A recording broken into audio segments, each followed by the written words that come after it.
Hi అండి. ఈరోజు ఇంట్లోనే బన్స్ ఎలా ప్రిపేర్ చేసుకోవాలో చూసేద్దాం. ఒక బౌల్‌లో కొన్ని గోరువెచ్చని పాలని తీసుకోండి. నేను బన్ స్వీట్ కోసం షుగర్‌ని డైరెక్ట్‌గా వేస్తున్నాను. ఎందుకంటే మిల్క్‌లో తొందరగానే మెల్ట్ అయిపోతదని.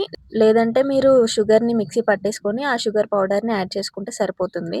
అండ్ నేను డ్రై ఈస్ట్‌ని యాడ్ చేస్తున్నానండి. ఇది ఒక హాఫ్ స్పూన్ యాడ్ చేస్తున్నాను నేనైతే.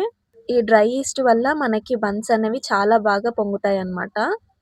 డ్రై ఈస్ట్‌ని మనం యాడ్ చేసుకొని మిక్స్ చేసుకున్న తర్వాతకి ఒక 15 మినిట్స్ అనేది మూత పెట్టి పక్కన పెట్టేసుకోవాలి. 15 మినిట్స్ తర్వాతకి మూతని ఓపెన్ చేసి ఈస్ట్ మొత్తాన్ని మంచిగా మిల్క్‌లో ప్రాపర్‌గా మిక్స్ చేసుకోవాలి. ఇప్పుడు ఇందులోనే మనం మైదా పిండిని యాడ్ చేసుకుంటూ కొద్ది కొద్దిగా యాడ్ చేసుకుంటూ మొత్తం మిక్స్ చేసుకోవాలనమాట.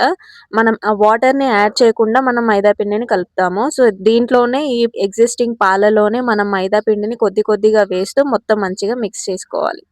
మధ్య మధ్యలో మీకు పొడి పిండి అవసరం పడితే మళ్ళీ పొడి పిండి కూడా యాడ్ చేసుకొని మిక్స్ చేసుకోవాలి. అండ్ చేతికి మొత్తం పిండి అంటకుండా మనం కొంచెం ఆయిల్‌ని కూడా వేసుకొని మిక్స్ చేసుకోవాలి పిండిని.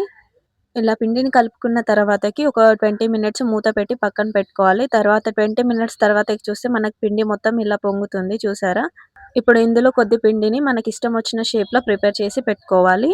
అండ్ ఒక పాన్ తీసుకొని ముందుగానే ప్రీ హీట్ చేసి పెట్టుకోండి. ముందుగానే ఒక 10 నిమిషాలు హీట్ చేసి పెట్టుకున్న తర్వాత ఒక చిన్న ప్లేట్ తీసుకొని ఫుల్‌గా ఆయిల్ అప్లై చేశాను. అండ్ మనం ఏదైతే ప్రిపేర్ చేసుకున్నామో ఆ మైదా పిండిని ఇందులో పెట్టేసుకున్నాను.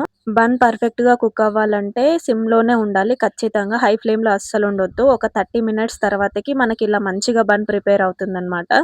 ఒక 30 మినిట్స్ సిమ్‌లో పెట్టుకొని కుక్ చేసుకుంటే సరిపోతుందండి. కలర్ చూడండి ఎంత న్యాచురల్‌గా వచ్చిందో. ఈ 30 మినిట్స్ టైమ్‌లో నేను మధ్య మధ్యలో ఆ బన్ మీద ఆయిల్ అప్లై చేశాను. అందుకే కలర్ కూడా కొంచెం మంచిగొచ్చింది. సో, ఇంట్లోనే బన్స్ ఇలా చక్కగా ప్రిపేర్ చేసుకోవచ్చు.